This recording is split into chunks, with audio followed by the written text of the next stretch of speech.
Arantza Urreta Bizkaiak azken etxea eleberria aurkeztu du Donostian. Liburu honetako protagonistak nagusiak direla kontatu du idazleak, nahiz eta liburua ez den zahartzaroari buruzkoa. Zahartzaroaren estereotipoekin apurtzen duten pertsonak dira protagonistak. 5 urte eta koska pasa dira bidean ikasia argitaratu zenetik hona, eta denbora horretan luzaroan ibili naiz zerriekin ez nekiela.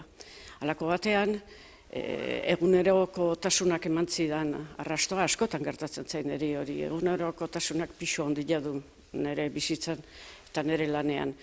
Eta lagun bati galdetu nion beste elkarren lagun bati buruz, eta esan zian azken etxearen bila ari izala. Eta horrek txinparta bat sortu zuen, eta txinparta horrek zu txiki bat, eta hori tiraka ahalegindu naiz kontatzen.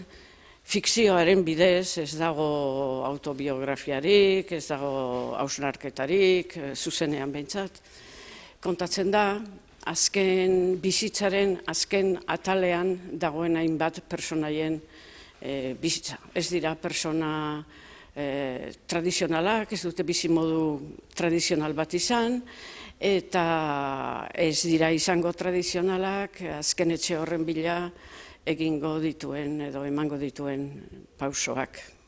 Intriga puntu bat du, eta zaila da orduan esplikatzen, baina bai, protagonista nagusiak emakumeak dira, zaharrak, eta zahartzaroari buruz idea desberdinak dituztenak, ze badirudi, zahar guztiok berdinak gerala, eta hori bistan da ez da egia.